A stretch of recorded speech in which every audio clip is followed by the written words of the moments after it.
Hello everyone, welcome back to our channel. आज हम start करते हैं सीडीपी का जो हमारा 2000 क्वेश्चन आंसर का सीरीज चल रहा है। उन्हीं में से मैंने सबसे इम्पॉर्टेंट क्वेश्चंस को उठाया है जो आपके यूपी टेट के पेपर में आने की बहुत ज़्यादा संभावना है। अति संभावित जो क्वेश्चन है वही मैंने उठाए हैं। ठीक है, तो स्टार्ट करते हैं। एक अच्छे शिक्षक का महत्वपूर्ण गुण क्या होता है? ठीक है, एक अच्छा टीचर कौन हो सकता है, मतलब उसकी कौन कौन सी क्वालिटी हो सकती हैं। ठीक है, विषय वस्तु का ज्ञान होना चाहिए, अच्छा संप्रेषण कौशल होना चाहिए, छात्रों के हित का ध्यान रखना चाहिए, प्रभावी नेतृत्व होना चाहिए। देखो सारी बातें बिल्कुल सही है। अच्छा संप्रेषण होना चाहिए, मतलब एक अच्छे टीचर को बोलना अच्छे से आना चाहिए, बिल्कुल सही बात है। हमेशा बच्चों के हित के बारे में सोचना चाहिए, ये भी बिल्कुल सही बात है। प्रभावी उसकी जो लीडरशिप क्वालिटी होनी चाहिए वो बहुत ज़्यादा प्रभावी होनी चाहिए, जिससे छात्र आकर्षित हो। ये सारी बातें सही हैं, लेकिन जब तक एक अच्छे टीचर में विषय वस्तु का ज्ञान नहीं होगा तब तक एक अच्छा टीचर वो टीचर नहीं कहलाएगा। अगर मान लीजिए आप ये तीनों क्वालिटीज़ हैं टीचर में, लेकिन विषय वस्तु का ज्ञान नहीं है, तो फिर वो टीचर काहे का, है ना। तो क्या होता है, एक अच्छे टीचर में सबसे ज़रूरी बात ये है कि उसे विषय वस्तु का ज्ञान तो ज़रूर होना चाहिए। जो सब्जेक्ट वो पढ़ाने जा रहे हैं बच्चों को, उसका ज्ञान ज़रूर होना चाहिए, है ना। तो एक अच्छे शिक्षक का सबसे महत्वपूर्ण गुण ये है कि उसको विषय वस्तु का ज्ञान होना चाहिए। अगर मान लीजिए लास्ट में ऑप्शन होता ऑल ऑफ द अबव, तब तो सारे सही हो जाते हैं, मतलब चारों सही हो जाते हैं। ठीक है, अगर ये क्वेश्चन ऐसे पूछा जाता, ये चारों ऑप्शन देता और लास्ट में देता उपयुक्त सभी, तब तो सभी सही हो जाते। लेकिन इसमें अगर सबसे महत्वपूर्ण की बात की गई है तो विषय वस्तु का ज्ञान, तो option number A is the right answer. Okay, देखिए एक ही क्वेश्चन को कौन कौन से तरीके से पूछा जा सकता है मैं आपको बता देती हूँ। हमेशा ये मेरी बात रहती है। नेक्स्ट क्वेश्चन है हमारा, जब मानव शरीर के एक भाग को दिए गए प्रशिक्षण का अंतरण दूसरे भाग में हो जाता है तो उसे क्या कहते हैं? जब मानव शरीर के एक भाग को प्रशिक्षण दिया जाता है, ठीक है, और उसका अंतरण दूसरे भाग में पहुंच जाता है, तो इसे क्या कहेंगे? आप लोग कमेंट करके जल्दी जल्दी बताइए आपके आंसर क्या हैं। जल्दी कमेंट करके बताइए कौन कौन आंसर दे रहा है इसका। हाँ, आप लोग आंसर करके बताइए क्या है इसका आंसर। भाई, जब मानव शरीर के एक भाग को दिए गए प्रशिक्षण का अंतरण दूसरे भाग में हो जाता है तो इसे क्या कहेंगे? द्विपार्श्विक अंतरण। किसका किसका सही है? क्या कहेंगे? द्विपार्श्विक अंतरण। ओके, ये सारे क्वेश्चन आने की पूरी संभावना है कि आपका यूपी टेट में ये क्वेश्चन पूछे जाएंगे। नेक्स्ट क्वेश्चन है, क्रिया प्रसूत अनुबंधन का सिद्धांत किसने दिया था? क्रिया प्रसूत अनुबंधन का सिद्धांत किसने दिया था? आप लोग बताइए। देखिए, मैं दवाई ले रही हूँ, मेडिसिन ले रही हूँ, लेकिन कोई फ़ायदा नहीं हो रहा, खांसी बहुत हो रखा है। हम इसमें कहीं ना कहीं मेरी भी गलती होती है कि मैं थोड़ा सा ठंडी चीज़ें ज़्यादा पसंद करती हूँ, जैसे कोल्ड ड्रिंक वगैरह पी लेती हूँ, मानती नहीं हूँ, तो ये हो जाता है मेरे साथ। क्रिया प्रसूत अनुबंधन का सिद्धांत का प्रतिपादन किसने किया था? आप लोग आंसर बताइए। देखो, क्रिया प्रसूत अनुबंधन, क्रिया प्रसूत अनुकूलन, ये सिद्धांत किसने दिया था? हाँ, किसका आंसर क्या है? हाँ, कौन कौन आंसर दे रहा है जरा बताइए। क्रिया प्रसूत अनुबंधन का सिद्धांत किसने दिया था? बी एफ स्किनर ने। ठीक है, बी एफ स्किनर का मतलब बॉयफ्रेंड नहीं समझ लेना, ठीक है। ब्यूरस फ्रेडरिक स्किनर, इनका पूरा नाम है ब्यूरस फ्रेडरिक स्किनर। ठीक है, तो क्रिया प्रसूत अनुबंधन का सिद्धांत किसने दिया था? बी एफ स्किनर ने दिया था। इनका पूरा नाम है ब्यूरस फ्रेडरिक स्किनर। ओके, हाँ, आप लोग को तो हर उसमें यही नज़र आएगा। अल्बर्ट बांडूरा निम्न में से किस सिद्धांत के लिए जाने जाते हैं? मोस्ट एक्सपेक्टेड क्वेश्चन जो आपके एग्जाम में पूछा जाता है, अल्बर्ट बांडूरा निम्न में से किस सिद्धांत से संबंधित है? आप लोग बताइए जरा, अल्बर्ट बांडूरा किस सिद्धांत से संबंधित है?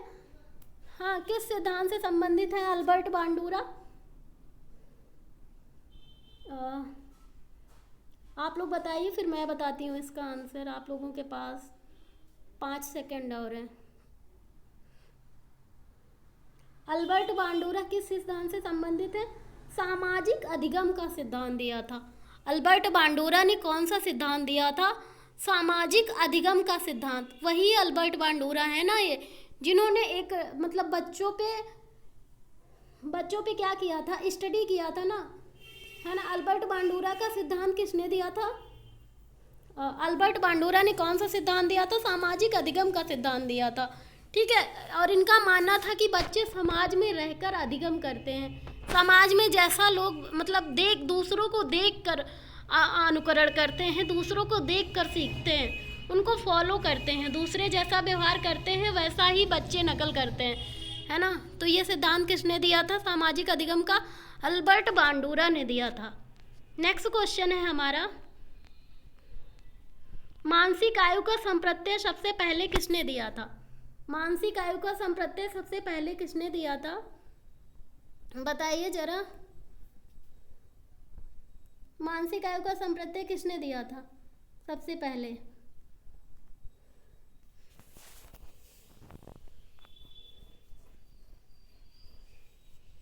मानसिक आयु को सबसे पहले संप्रत्यय दिया था बिने साइमन ने। ठीक है, देखो इस क्वेश्चन में बहुत ज़्यादा कन्फ्यूजन होता है, बहुत सारे लोगों को, बहुत सारे बच्चों को कन्फ्यूजन होता है, क्योंकि कहीं कहीं पे आप लोग समझते हैं कि स्टर्न और कुहलमैन ने, और कहीं कहीं आप लोगों को लगता है कि बिने साइमन ने।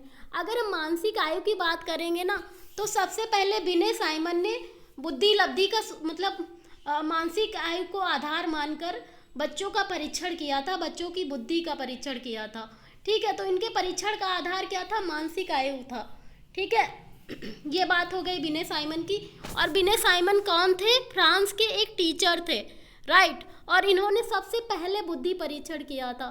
फ्रांस के एक टीचर थे और वहाँ का रिजल्ट बहुत ख़राब जा रहा था, तो इन्होंने सोचा कि हम बच्चों पर क्या करेंगे, परीक्षण करेंगे और बुद्धि परीक्षण के द्वारा पता लगाएंगे कि आखिर बच्चों का रिजल्ट क्यों ख़राब जा रहा है।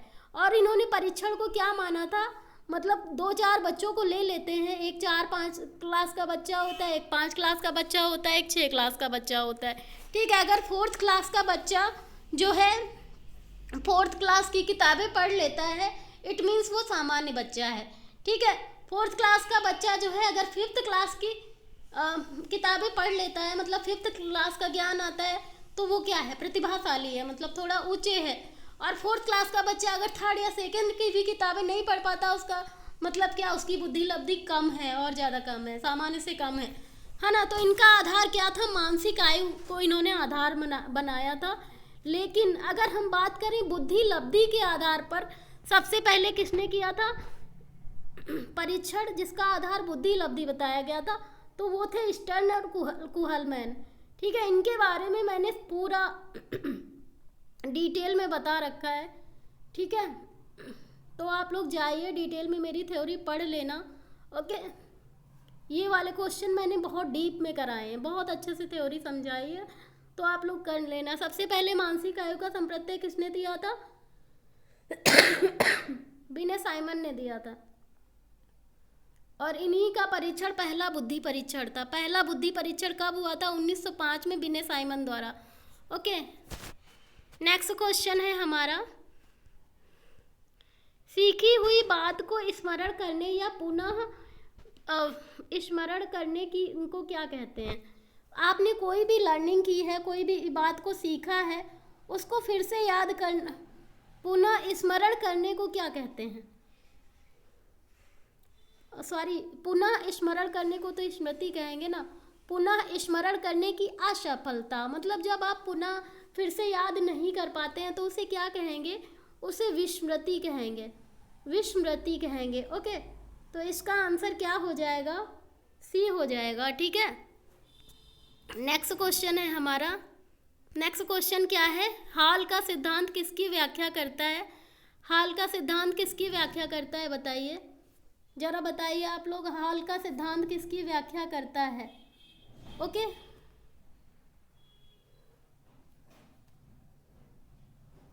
हाल का सिद्धांत किसकी व्याख्या करता है? किशोरों का मनोविज्ञान, इसकी व्याख्या करता है हाल का हॉल का सिद्धांत। ओके, तो ये क्वेश्चन मुझे लगता नहीं, बहुत कम लोगों ने आंसर दे पाया होगा इसका। ओके, तो याद कर लीजिए आप लोग। मानव व्यक्तित्व के मनोलैंगिक विकास को किसने महत्व दिया था? बताइए आप लोग। मानव व्यक्तित्व के मनोलैंगिक विकास का सिद्धांत किसने दिया था? किसने दिया था?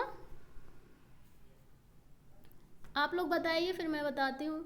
मानव व्यक्तित्व का मनोलैंगिक सिद्धांत किसने दिया था? सिगमंड फ्रॉयड ने दिया था। ठीक है, किसने दिया था? सिगमंड फ्रॉयड ने दिया था। और इन्होंने व्यक्तित्व को कितने भागों में बांटा था? आप लोग जरा कमेंट करके बताएंगे मुझे कमेंट करके। सिगमंड फ्रॉयड ने व्यक्तित्व को कितने भागों में बांटा था? इदम अहम और पर अहम ना। कितने भागों में बांटा था? इदम 3 भागों में ना, इदम अहम और पर अहम, इसी में बांटा था ना कि कोई और था? आप लोग कमेंट करके बताइए। नेक्स्ट क्वेश्चन है हमारा, मनोविज्ञान की प्रथम प्रयोगशाला को किसने स्थापित किया था? मनोविज्ञान की प्रथम प्रयोगशाला, जब मैंने मनोविज्ञान का स्टार्टिंग आपको याद होगा, जब मैंने पढ़ाया था तो मैंने बताया था मनोविज्ञान की प्रथम प्रयोगशाला किसने स्थापित की थी? विलियम वुंट ने। ठीक है, और विलियम वुंट कौन थे? विलियम वुंट जर्मनी के थे। ठीक है, और उन्होंने 1879 में आई थिंक इन्होंने मनोविज्ञान की पहली प्रयोगशाला स्थापित की थी। और उस प्रयोगशाला में क्या किया जाता था? चेतना पर प्रयोग किए जाते थे। ठीक है, और वर्तमान में उस प्रयोगशाला का क्या नाम है? पहले तो लिप्जिंग जर्मनी में मनोविज्ञान की प्रथम प्रयोगशाला स्थापित की गई थी। उस प्रयोगशाला को अब वर्तमान समय में कार्ल मार्क्स विश्वविद्यालय के नाम से जाना जाता है। ठीक है, तो विलियम वुंट ने जर्मनी में पहली प्रयोगशाला स्थापित की थी। ओके, नेक्स्ट क्वेश्चन है हमारा, गेस्टाल्ट मनोविज्ञान की आधारशिला किसने रखी थी? जो गेस्टाल्टवादी थे देखो, 2 प्रकार के मनोवैज्ञानिक थे, व्यवहारवादी और संज्ञानवादी। संज्ञानवादियों को हम लोग क्या कहते हैं? गेस्टाल्टवादी भी कहते हैं। अच्छा, हम व्यवहारवादी की बात करें तो कौन है व्यवहारवादी? ये थॉर्नडाइक, स्किनर, पावलोव, ये लोग कौन है? व्यवहारवादी। इनका मानना था कि कोई भी व्यक्ति या कोई भी बच्चा सीखता है लर्निंग व्यवहार के द्वारा, बार बार गलती करके सीखता है, प्रयास और त्रुटि के द्वारा सीखता है, अभ्यास के द्वारा सीखता है। ये व्यवहारवादियों का मानना था। लेकिन संज्ञानवादियों का मानना था, संज्ञानवादी या गेस्टाल्टवादियों का मानना था कि कोई भी व्यक्ति अपना जो अधिगम सीखता है, लर्निंग सीखता है, वो कैसे सीखता है? कोई व्यक्ति लर्निंग वो अपनी सोच के द्वारा सीखता है, समझ के द्वारा सीखता है, अपने ज्ञान के द्वारा, संज्ञान के द्वारा कोई व्यक्ति सीखता है। ठीक है, तो गेस्टाल्ट वादियों की जो है, गेस्टाल्ट मनोविज्ञान की आधारशिला किसने रखी थी? मैक्स वर्दीमर या मैक्स वर्दाइमर जिसे आप कहते हैं। ओके, नेक्स्ट क्वेश्चन है हमारा, संघनन सिद्धांत निम्न में से किससे संबंधित है? संघनन का सिद्धांत भाई किससे संबंधित है? बताइए, संघनन का सिद्धांत किससे संबंधित है? संघनन कौन सी क्रिया होती है? आप लोग बता सकते हो कोई? वैसे संघनन का सिद्धांत स्मृति से संबंधित है, याद करने से संबंधित है। ओके, स्मृति का मतलब ही याद करना होता है, राइट। नेक्स्ट क्वेश्चन है, बैटरी का प्रयोग निम्न में से किसके मापन हेतु किया गया था? बैटरी का प्रयोग किसके मापन हेतु किया गया था? ठीक है, किसके द्वारा किया गया था? बुद्धि के मापन के लिए। ठीक है, और किसने किया था? प्रोफेसर भाटिया ने। ठीक है, बैटरी का प्रयोग किया था। और ये कहाँ के थे? आई थिंक इलाहाबाद के थे क्या? आप लोग ज़रा चेक कर लेना, क्योंकि मैंने डीप में पढ़ाया, अभी 1-2 हफ्ते पहले पढ़ाया है। एग्जैक्ट मैं नहीं रिकॉल कर पा रही हूँ, लेकिन ये याद है कि प्रोफेसर भाटिया ने जो है बैटरी बुद्धि का प्रयोग करके जो है बुद्धि परीक्षण किया था। उसमें बैटरी का प्रयोग किया जाता था, उसी आधार पे मानव की बुद्धि का प्रयोग किया जाता था। और ये परीक्षण शायद भारत में हुआ था, और कहाँ हुआ था आप लोग कमेंट करके बताइए, बहुत सारे लोगों ने मुझसे पढ़ रखा होगा ये। ठीक है, नेक्स्ट क्वेश्चन है हमारा, अभिक्रमायोजित अधिगम का प्रत्यय किसने दिया था? अभिक्रमायोजित अधिगम का प्रत्यय किसने दिया था? किसने दिया था भाई अभिक्रमायोजित अधिगम का प्रत्यय? कमेंट करके बताइए। इसका आंसर मैं बाद में बताऊंगी जब आप लोग आंसर दे देंगे। ठीक है, तो अभिक्रमायोजित अधिगम का प्रत्यय सबसे पहले किसने दिया था? स्किनर ने दिया था, वही स्किनर, बीएफ वाले स्किनर, ब्यूरस फ्रेडरिक स्किनर, ठीक है, इनका नाम है बीएफ स्किनर। मुझे नहीं लगता इनका नाम याद करने में किसी को भी कोई भी तकलीफ होगी, है ना। और संवेग का कौन सा सिद्धांत इस विचार को मानता है कि संवेगात्मक अनुभव संवेगात्मक व्यवहार पर आधारित है? मतलब संवेग का ऐसा कौन सा सिद्धांत है कि इस विचार को मानता है कि संवेगात्मक विकास जो है, संवेगात्मक अनुभव संवेगात्मक व्यवहार पर आधारित होते हैं, ठीक है। तो कौन सा सिद्धांत है? किसका सिद्धांत है भैया? व्यवहार पर आधारित है। जेम्स लैंग का सिद्धांत। किसका सिद्धांत है? जेम्स लैंग का सिद्धांत ये मानता है। ओके, नेक्स्ट क्वेश्चन है। आज के क्वेश्चन अच्छे हैं आपके। निम्न में से कौन शेष से भिन्न है? सबसे अलग कौन सा है? सबसे अलग परीक्षण कौन सा है? ठीक है, तो आपने तीनों में से कौन भिन्न है? 16 पीएफ परीक्षण, 16 पीएफ परीक्षण तीनों में से अलग है। ओके, नेक्स्ट है हमारा क्वेश्चन, क्षेत्र सिद्धांत निम्न में से किस वर्ग का सिद्धांत है? क्षेत्रवादी सिद्धांत किसने दिया था? आप लोग बताइए जरा, क्षेत्रवादी सिद्धांत किसने दिया था? देखिए, क्षेत्रवादी सिद्धांत कर्ट लेविन ने दिया था ना। आप लोग अगर रिकॉल कर पा रहे हैं तो शायद कर्ट लेविन ने दिया था क्षेत्रवादी सिद्धांत। और क्षेत्रवादी सिद्धांत किसने दिया था? कर्ट लेविन का। कौन से थे?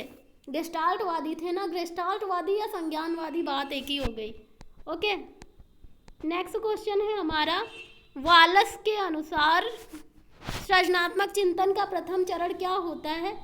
सृजनात्मक चिंतन का प्रथम चरण क्या होता है वालस के अनुसार? उपक्रम, ठीक है। क्या होता है वालस के अनुसार सृजनात्मक चिंतन का प्रथम चरण? तो उपक्रम होता है। ओके, नेक्स्ट क्वेश्चन है हमारा, वुडवर्थ के अनुसार स्मृति का आयाम कौन सा नहीं है? ठीक है, वुडवर्थ के अनुसार स्मृति का आयाम क्या नहीं हो सकता है? पुनः स्मरण, धारण, पहचानना, तर्क करना। देखो, फिर से स्मरण करना, फिर से याद करना, ये एक मेमोरी का प्रोसेस होता है, ठीक है।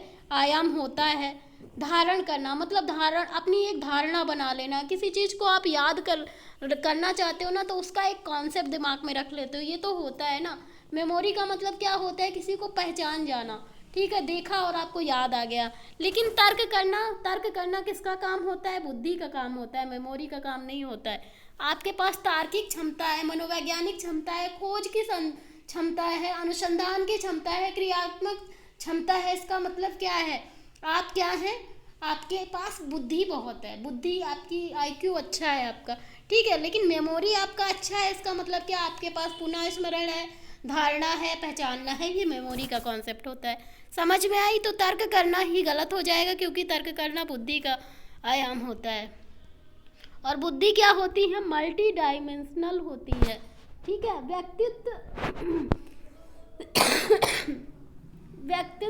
व्यक्ति के अंतर्गत उन मनोशारीरिक गुणों का गतिशील संगठन है जो पर्यावरण में उसके अपूर्व समायोजन को निर्धारित करते हैं। यह परिभाषा किसने दी थी? ठीक है, व्यक्तित्व व्यक्ति के अंतर्गत उन मनोशारीरिक गुणों का गतिशील संगठन है जो पर्यावरण में उसके अपूर्व समायोजन को निर्धारित करते हैं। ये परिभाषा दी थी G.W. आलपोर्ट ने। इन्होंने भी व्यक्तित्व का सिद्धांत दिया था ना, ठीक है। तो ये सिद्धांत किसका है? G.W. आलपोर्ट का है। ओके, ये बात भी आपको याद रख लेनी है। नेक्स्ट क्वेश्चन है हमारा, TAT द्वारा बनाया गया था। TAT द्वारा मतलब TAT परीक्षण किसके द्वारा बनाया गया था? मार्गन मूरे ने बनाया था ना। ये TAT परीक्षण किसने बनाया था? TAT परीक्षण मार्गन मूरे ने बनाया था। ओके, नेक्स्ट क्वेश्चन है हमारा, आधार आयु निम्न में से किसके मापन से संबंधित है? आधार आयु मतलब आयु के आधार पर क्या मापा जाता है? आयु के आधार पर क्या मापा जाता है? व्यक्तित्व या फिर रुचि या फिर अवधान? भाई, आयु के आधार पर क्या मापा जाता है? आप लोग जान गए होंगे, बुद्धि मापी जाती है ना आयु के आधार पे। इतनी एज है भाई, बुद्धि लब्धि का सूत्र क्या है? क्या है बुद्धि लब्धि का सूत्र? बुद्धि लब्धि बराबर मानसिक आयु बटे वास्तविक आयु।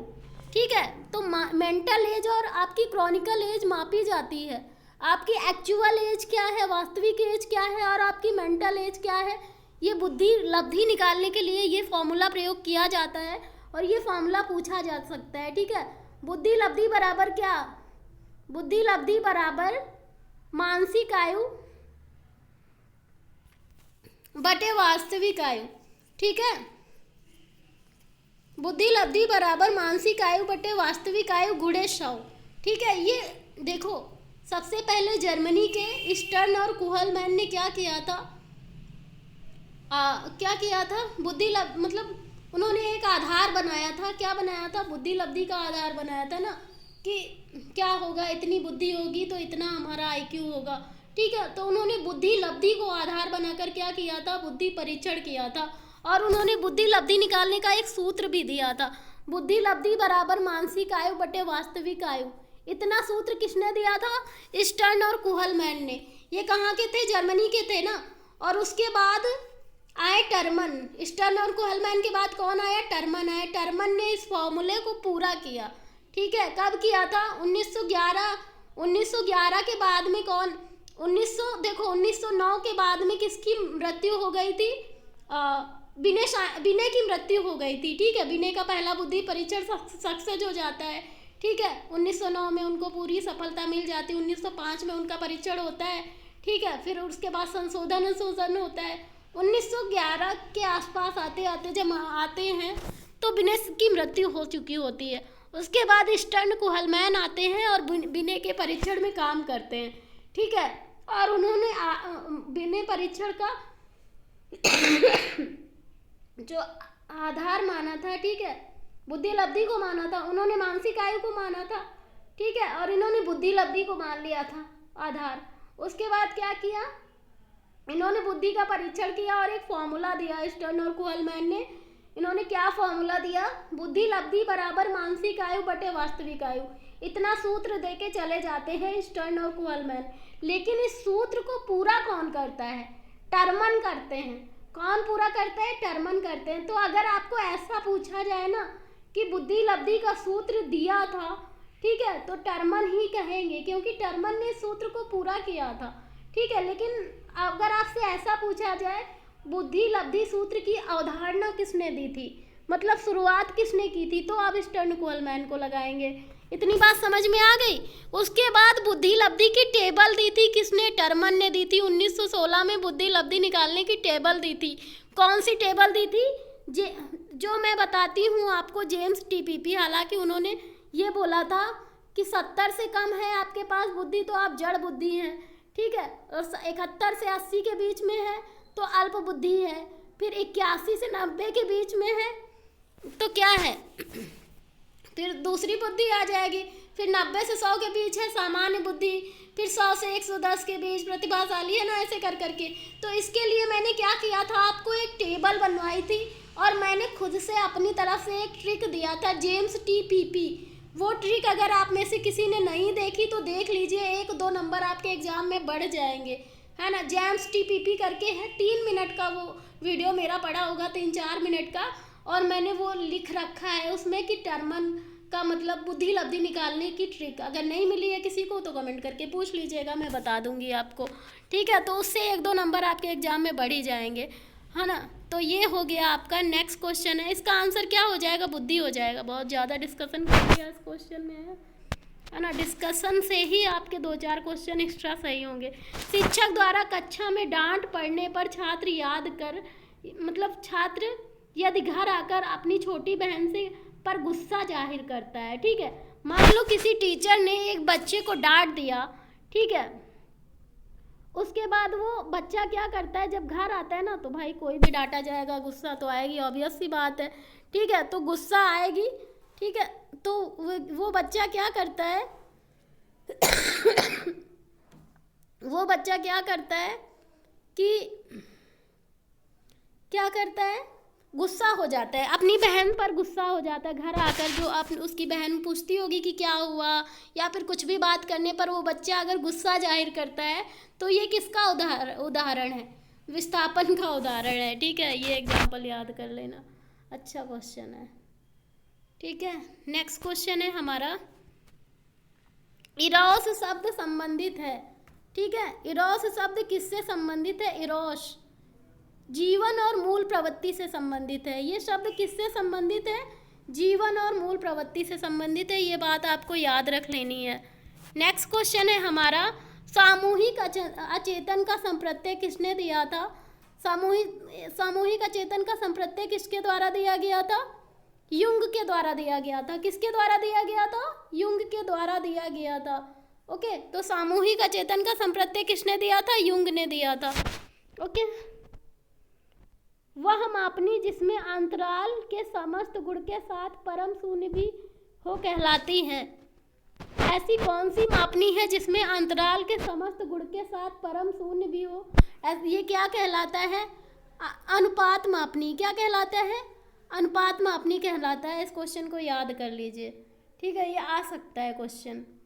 नेक्स्ट क्वेश्चन है, फ्रॉयड के अनुसार हमारे मूल्यों का आंतरिकीकरण कहाँ पे होता है? फ्रॉयड के अनुसार जो हमारे मूल्य होते हैं, जो हमारे विश्वास होते हैं, ठीक है, इनका आंतरिकरण या इनका समायोजन कहाँ पे होता है? तो कहाँ पे होता है बताइए जरा, आप कमेंट करके बताइए। फ्रॉयड के अनुसार जो हमारे मूल्य होते हैं, ठीक है, वो हमारे पर अहम में, मूलों का आंतरिकीकरण कहाँ पे होता है? पर अहम में होता है। ओके, नेक्स्ट क्वेश्चन है हमारा, किस व्यवहारवादी ने कहा था कि मुझे एक बच्चा दे दो, मुझे एक शिशु दे दो, ठीक है, नवजात शिशु दे दो, मैं उससे डॉक्टर, इंजीनियर, चोर, जो कहो वो बना दूंगा। देखो, बच्चे के विकास पर, बच्चा जो भी अपनी लाइफ में बनता है ना, उसका सबसे ज़्यादा काहे पर प्रभाव पड़ता है? बच्चे पर किस चीज़ का सबसे ज़्यादा प्रभाव पड़ता है? वातावरण का पड़ता है। ठीक है, ये बात मैंने कई बार ही आपको बताई है। तो जब बच्चे का सबसे ज़्यादा प्रभाव वातावरण पर वातावरण का पड़ेगा सबसे ज़्यादा प्रभाव बच्चे पर, तो एक बच्चे को, एक छोटे से बच्चे को कुछ भी आप बना सकते हैं। बच्चे क्या होते हैं? गीली मिट्टी के समान होते हैं। ठीक है, आप कैसा भी आकार दे सकते हो। ठीक है, कैसा भी आकार दे सकते हो, चाहे तो उन्हें डॉक्टर, इंजीनियर, कलेक्टर कुछ भी बना दो आप, और चाहे तो चोर, डाकू कुछ भी बना सकते हो। जैसी डायरेक्शन दे दोगे वैसा बच्चा बन जाएगा, क्योंकि बच्चे अपने आप से कुछ नहीं करते, उनको आकार देने का काम कौन करता है? वातावरण देता है। ठीक है, बच्चा जहाँ पे रह रहा है, जैसी परिस्थिति में रह रहा है, जैसे लोगों के साथ रह रहा है, वैसा ही बनता है। ठीक है, तो इसीलिए वॉटसन ने क्या बोला था कि मुझे एक बच्चा दे दो, मैं उसे डॉक्टर, इंजीनियर और पुलिस, चोर कुछ भी बना सकता हूँ, जो आप बोलो वो बना सकता हूँ। और ये वॉटसन कौन थे? जेबी वॉटसन। ये कौन थे? व्यवहारवादी। व्यवहारवादियों का क्या मानना होता है कि बच्चे गलतियाँ करके सीखते हैं। भाई, व्यवहारवादी वैज्ञानिकों का क्या मानना है? बच्चे प्रयास और त्रुटि के द्वारा सीखते हैं। ठीक है, अनुबंधन के द्वारा सीखते हैं, बार बार अभ्यास के द्वारा सीखते हैं, प्रशिक्षण के द्वारा सीखते हैं। ठीक है, गलती करके सीखते हैं। ओके, तो ये व्यवहारवादियों के कथन ही होते हैं। नेक्स्ट क्वेश्चन है हमारा, ध्यान आकर्षित होने में प्रमुख भूमिका किसकी होती है? बताइए भाई, ध्यान आकर्षित होने में किसकी भूमिका होती है?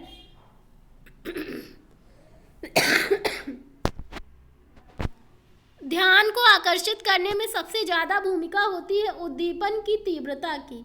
ठीक है, किसकी भूमिका होती है सबसे ज़्यादा ध्यान आकर्षित करने में? उद्दीपन की तीव्रता की सबसे ज़्यादा भूमिका होती है ध्यान को आकर्षित करने में। ओके, फ्रॉयड के अनुसार क्या है? फ्रॉयड के अनुसार, सिगमंड फ्रॉयड के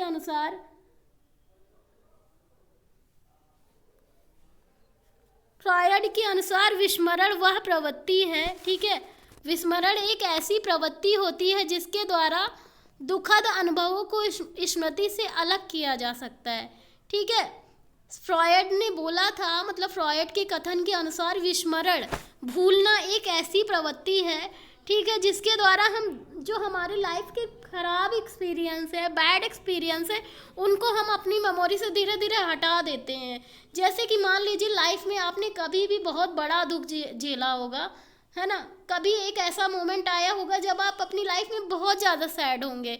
उस टाइम पे ऐसा लग रहा होगा कि आज मैं क्या कर लूँ, मतलब ऐसा मैं क्या कर लूँ, क्या दुनिया ख़त्म हो गई। ऐसा टर्निंग पॉइंट हर किसी की लाइफ में ऐसा टर्निंग पॉइंट आ जाता है। ठीक है, और वो कुछ दिनों के लिए रहता है, लेकिन जैसे जैसे दिन बीतते जाते हैं वो चीज़ें ख़त्म हो जाती हैं। ठीक है, तो ये हम कैसे कर पाते हैं भाई? बैड मेमोरीज को, ख़राब टाइम को हम अपनी लाइफ से क्या करते हैं, धीरे धीरे भूलने की कोशिश करते हैं, धीरे धीरे ख़त्म करने की कोशिश करते हैं। कोई व्यक्ति चाहता है कि हम ख़राब चीज़ों को याद रखें, बुरी चीज़ों को याद रखें? कोई नहीं चाहता है ना। तो फ्रॉयड का कथन के अनुसार क्या है, विस्मरण एक ऐसी प्रवृत्ति है जिसके द्वारा हम दुखद अनुभवों को, खराब एक्सपीरियंस को अपनी स्मृति से, अपनी याददाश्त से धीरे धीरे अलग करने लगते हैं, डिलीट करने लगते हैं। हम याद ही नहीं करना चाहते जो बैड एक्सपीरियंस हुआ मेरे साथ, जो गलत हुआ मेरे साथ, हम भूल गए उस घटना को, याद नहीं करना चाहते। ठीक है, तो इसका मतलब यही है, कुछ याद करने की ज़रूरत नहीं है आपको। ऐसे ही सारी चीज़ें हो जाएंगी अगर आप मुझसे पढ़ते हैं तो।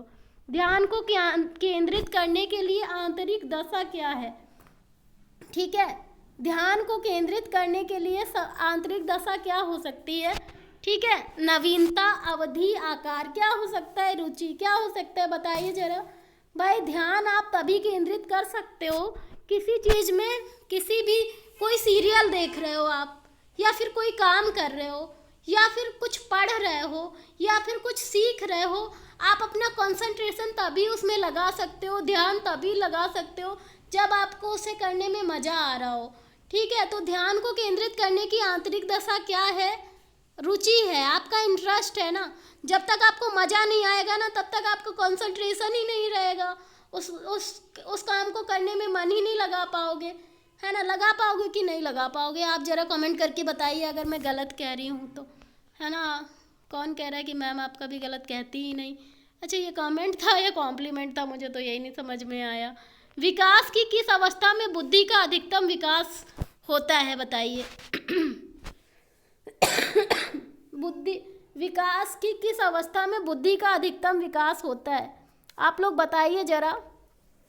ये क्वेश्चन काफ़ी चैलेंजिंग क्वेश्चन हो सकता है, क्योंकि इसके अलग अलग आंसर होंगे आपके। मुझे ऐसा लगता है कि आप सभी लोग इसके अलग अलग आंसर देंगे, तभी मैंने इस क्वेश्चन को रखा है। डेवलपमेंट की ऐसी कौन सी अवस्था होती है, विकास की ऐसी कौन सी अवस्था होती है जिसमें बुद्धि का जो लेवल होता है वो सबसे ज़्यादा होता है, मतलब आपकी बुद्धि सबसे ज़्यादा विकसित हो चुकी होती है? ठीक है, ज़रा बताइए, आप लोग कमेंट करके बताइए किसका क्या आंसर है, फिर मैं बताती हूँ आपको, फिर ऐसे समझाती हूँ कि आप हमेशा के लिए याद हो जाएगा आपको। ठीक है, तो विकास की किस अवस्था में बुद्धि का अधिकतम विकास होता है? भाई किशोरावस्था में। किशोरावस्था एक ऐसी अवस्था होती है जहाँ पे बुद्धि का सबसे अधिक विकास हो रहा होता है। क्यों? देखिए, बच्चे का डेवलपमेंट, अगर बात करें मस्तिष्क के विकास की, तो किसी भी बच्चे का मस्तिष्क का विकास शैशवावस्था में पूर्ण रूप से हो जाता है। 3 साल की अवधि में बच्चे के मस्तिष्क का 90% विकास हो चुका होता है, बाकी 5 साल में धीरे धीरे होता रहता है, बाकी पूरी ज़िंदगी होता है मस्तिष्क का विकास। लेकिन हम यहाँ पे बात कर रहे हैं बुद्धि के विकास की। ठीक है, बच्चे का मस्तिष्क का विकास होना अलग चीज़ हो गया, ठीक है, लेकिन बुद्धि का विकास होना अलग हो गया। ठीक है, तो विकास की किस अवस्था में बुद्धि का सबसे अधिक विकास होता है? ये हो जाएगा किशोरावस्था। ठीक है, शैशवावस्था में बच्चों के पास इतनी बुद्धि नहीं होती है, बच्चों को आसानी से लोग बहला लेते हैं, फुसला लेते हैं, उनके साथ कभी कभी क्या होता है, इतने सारे क्राइम होते हैं। बच्चों को अपहरण, देखो किस बच्चे चुरा जाना, बच्चों को अपहरण कर लेना, ये सारी चीज़ें क्यों हो रही हैं? क्योंकि बच्चे छोटे होते हैं, ठीक है, उनके पास बुद्धि नहीं होती। कोई भी व्यक्ति आया, ठीक है, बच्चों को वैसे नहीं छोड़ना चाहिए, मैं तो यही सभी से बोलूँगी, आप कहीं भी जाइए अपने बच्चों को बिल्कुल भी मत छोड़िए। ठीक है, ये मत मतलब कहीं भी, आजकल लेडीज़ क्या मतलब, उनको मैं बोलना चाहूँगी कि अगर आप कहीं मार्केट वगैरह भी लेके जाते हैं ना बच्चों को, तो बिल्कुल भी मत छोड़िए।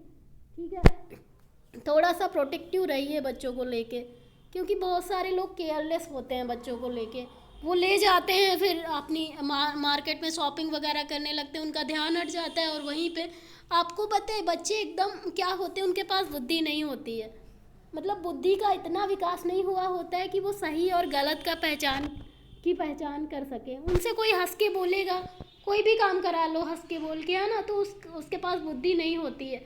अगर हम बुद्धि की बात करें ना, तो विकास की किस अवस्था में बुद्धि अधिकतम होती है, सबसे ज़्यादा होती है?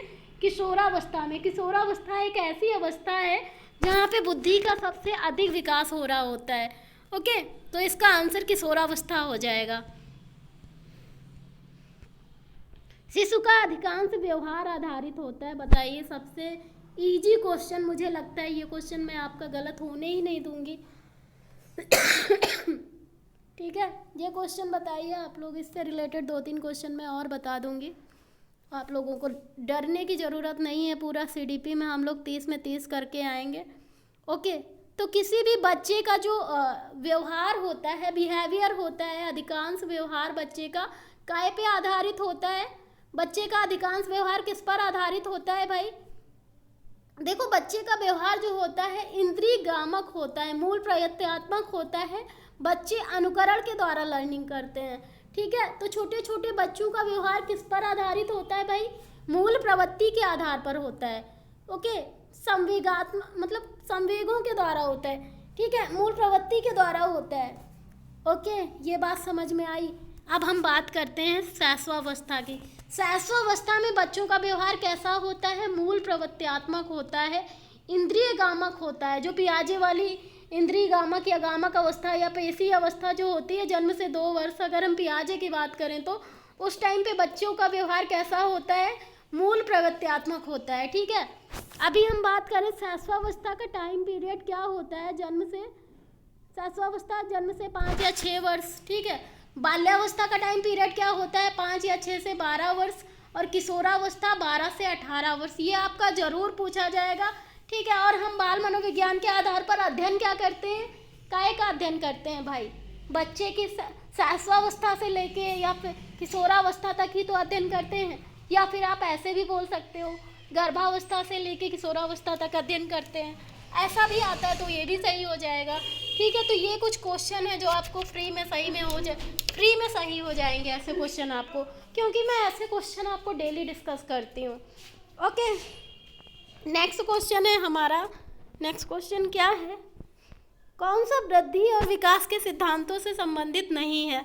वर्गीकरण का सिद्धांत, निरंतरता का सिद्धांत, समन्वय का सिद्धांत, वैयक्तिकता का सिद्धांत। देखो, निरंतरता का सिद्धांत या सततता का सिद्धांत वृद्धि और विकास का सिद्धांत होता है, ठीक है। जो बच्चे का डेवलपमेंट होता है, विकास होता है, वो जीवन पर्यंत सतत रूप से होता रहता है, हमेशा चलता है जन्म से मृत्यु तक, ठीक है, कभी नहीं रुकता है। विकास एक ना रुकने वाली प्रक्रिया होती है, सतत रूप से धीरे धीरे होती ही रहती है, ठीक है। समन्वय का सिद्धांत, डेवलपमेंट में ना कभी कभी बच्चों में समाज के साथ, वातावरण के साथ बच्चे क्या करते हैं? तालमेल बिठाने की कोशिश करते हैं, अंतःक्रिया करते हैं। इसका मतलब क्या? समन्वय का सिद्धांत विकास का सिद्धांत होता है। वैयक्तिकता का सिद्धांत, देखो वैयक्तिकता का सिद्धांत मतलब क्या? हर बच्चा अपने आप में अलग होता है, यूनिक होता है, ठीक है। वैयक्तिकता का सिद्धांत का मतलब क्या? व्यक्तिगत रूप से हर बच्चा अलग होता है। वैयक्तिक भिन्नता का सिद्धांत भी विकास का सिद्धांत होता है, लेकिन वर्गीकरण का सिद्धांत विकास का सिद्धांत नहीं है। ये बात आपको याद रख लेनी है, ओके।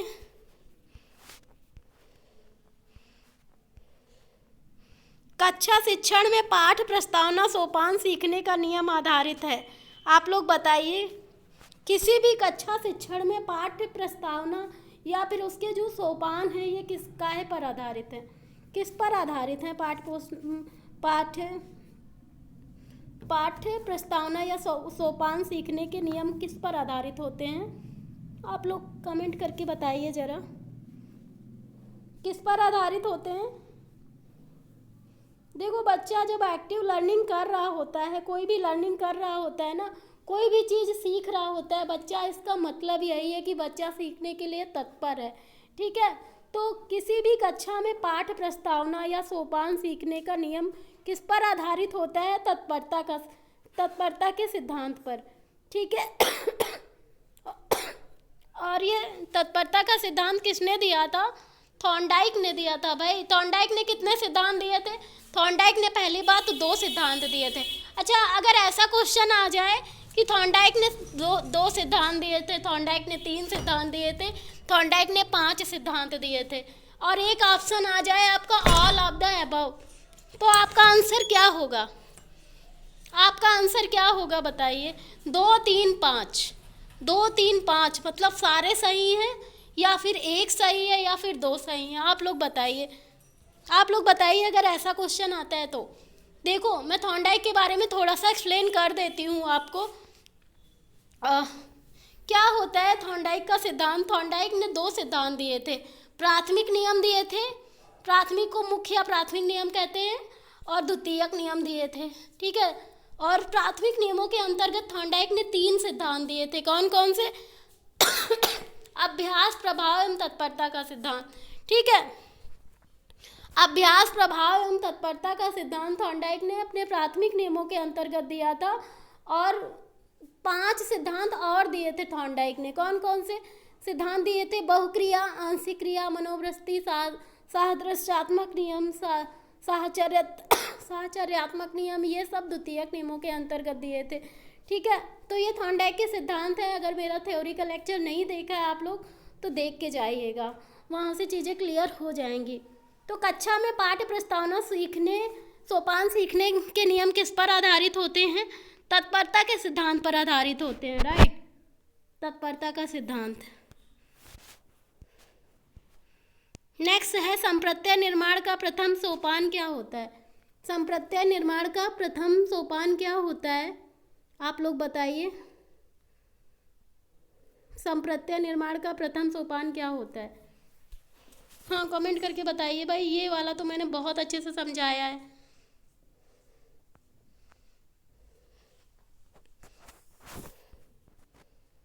देखो कोई भी संप्रत्यय बनता है आपके मस्तिष्क में, कोई भी प्रतिबिंब बनता है आपके दिमाग में, कोई भी पिक्चर बनती है, इसका प्रतिबिंब नहीं, बिंब बनता है आपके दिमाग में, ठीक है। इसका मतलब क्या है कि आप कोई भी विषय वस्तु को देख रहे हो और उसका ढांचा आपके दिमाग में बन रहा है, ठीक है। इसका मतलब क्या है? संप्रत्यय का निर्माण हो गया।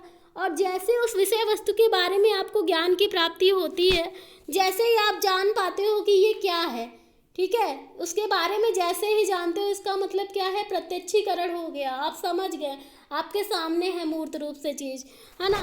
तो संप्रत्यय निर्माण का प्रथम चरण क्या होता है? प्रत्यक्षीकरण। ओके, नेक्स्ट क्वेश्चन है हमारा, उदाहरण, निरीक्षण, विश्लेषण, वर्गीकरण, नियमीकरण निम्नलिखित में से किस विधि के सोपान है? बताइए। उदाहरण देना, ठीक है, निरीक्षण करना, विश्लेषण करना, संश्लेषण करना, नियमीकरण करना, किस विधि के सिद्धांत होते हैं? आगमन विधि, ठीक है। उदाहरण, निरीक्षण, विश्लेषण, संश्लेषण, वर्गीकरण, ये सब काय के सिद्धांत होते हैं? आगमन विधि के सिद्धांत होते हैं।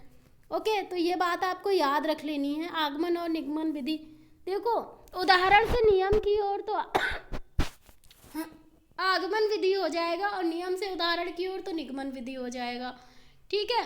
जब हम पहले बच्चों को उदाहरण देते हैं, एग्जाम्पल्स देते हैं, फिर उसको फिर उसका वर्गीकरण करते हैं, फिर विश्लेषण करते हैं, संश्लेषण करते हैं, तब उनके नियम को बताते हैं, ठीक है। हमने किसी चीज़ के बारे में पहले उनका कॉन्सेप्ट क्लियर कर दिया, पहले स्टोरी बता दी, पहले हमने एग्जाम्पल दे दिए, उसके बाद में नियम बताएं, तो इसका मतलब क्या है? हम आगमन विधि के द्वारा पढ़ा रहे हैं बच्चों को, ओके। लेकिन हमने क्या किया? पहले बच्चों को सारे नियम बता दिए, ठीक है, फिर उनका कॉन्सेप्ट क्लियर किया, फिर हमने एग्जाम्पल दिए, इसका मतलब क्या है? वो निगमन विधि हो गई, ओके। तो इस चीज़ को आपको याद रखना है। नेक्स्ट क्वेश्चन है, कोहलबर्ग के अनुसार किस अवस्था में नैतिकता बाह्य कारकों द्वारा प्रभावित होती है? ये क्वेश्चन आ सकता है, ठीक है। कोहलबर्ग के कौन से सिद्धांत के अनुसार नैतिकता बाहरी कारकों द्वारा निर्धारित होती है? ठीक है, बाह्य कारक जो होते हैं, एक्सटर्नल फैक्टर जो होते हैं, उनके द्वारा निर्धारित होती है नैतिकता। तो ये क्या होती है? पूर्व पारंपरिक अवस्था। ये कौन सी अवस्था होती है? कोहलबर्ग के अनुसार जब नैतिकता हमारे बाहरी कारकों द्वारा निर्धारित होती है तो इसको बोलते हैं पूर्व पारंपरिक अवस्था, राइट। तो इसका आंसर हो जाएगा सॉरी, इसका आंसर बी हो जाएगा, ओके। नेक्स्ट क्वेश्चन है हमारा, निम्नलिखित में से कौन सा एक सही क्रम है? ये क्वेश्चन यूपी टेट का रिपीटेड क्वेश्चन है, जरा बताइए इसका आंसर क्या होगा? कौन सा सबसे सही क्रम है? सही क्रम में इनको लगाइए। ये क्वेश्चन यूपी टेट का तो फेवरेट क्वेश्चन है, और सीटेट में भी कहीं कहीं पूछ लिया जाता है। ठीक है, तो इसका आंसर क्या होगा ज़रा आप लोग बताइए। हाँ, क्या होगा इसका आंसर? देखो इसका आंसर क्या होगा, अंडाणु शुक्राणु युग्मनज ब्लास्टोसिस्ट। क्या होगा, अंडाणु शुक्राणु युग्मनज और ब्लास्टोसिस्ट। इसका सही क्रम यही होगा, तो D is the right answer. Okay, next question है हमारा, अंतर्मुखी, बहिर्मुखी तथा उभयमुखी व्यक्तित्व का वर्गीकरण किसने किया था? किसने किया था बताइए। अंतर्मुखी, बहिर्मुखी और उभयमुखी व्यक्तित्व का वर्गीकरण किसने किया था? किसने किया था? आप लोग बताइए कमेंट करके भाई। अंतर्मुखी, बहिर्मुखी, उभयमुखी। ठीक है, तो ये व्यक्तित्व का युंग ने, एक युंग थे मनोवैज्ञानिक, इन्होंने व्यक्तित्व का निर्धारण किया था। व्यक्तित्व के बारे में अलग अलग लोगों ने बोला है, अलग अलग प्रकार का व्यक्तित्व होता है। ठीक है, लेकिन युंग ने क्या किया था, व्यक्तित्व के 3 प्रकार बताए थे। इन्होंने बोला था व्यक्तित्व 3 प्रकार का होता है, एक होता है अंतर्मुखी, एक होता है बहिर्मुखी और एक होता है उभयमुखी। ठीक है, तो ये बात याद रख लेनी है। आप लोग बताइए कि ये क्लास आपको कैसी लगी, जो आपको 2000 क्वेश्चन आंसर की सीरीज चल रही है यूपी टेट तक के लिए। ठीक है, तो इसमें से ही आपको कहीं ना कहीं आंसर सारे मिल जाएंगे एग्ज़ाम में, और इसको अच्छे से करिए और आप लोग कमेंट करके बताते रहिए। अगर कोई डाउट है आपका तो मैं ज़रूर सॉल्व करूँगी। ठीक है, मुझे स्क्रीनशॉट्स लेके आप टेलीग्राम में भेज सकते हैं, फेसबुक पे भेज सकते हैं। ठीक है, या फिर जितने भी सोशल मीडिया प्लेटफॉर्म में मुझसे जुड़े हुए हैं जो स्टूडेंट, वहाँ पे अपने डाउट्स भेज सकते हैं। अगर किसी क्वेश्चन को लेके डाउट है तो मैं ज़रूर सॉल्व करूँगी। और इस वीडियो को ज़्यादा से ज़्यादा शेयर करिए, मेरे चैनल को सब्सक्राइब करिए, और अगर अच्छा लगता है मेरे पढ़ाने का तरीका तो लाइक और कमेंट के माध्यम से ज़रूर बताइए। Thank you so much, keep watching.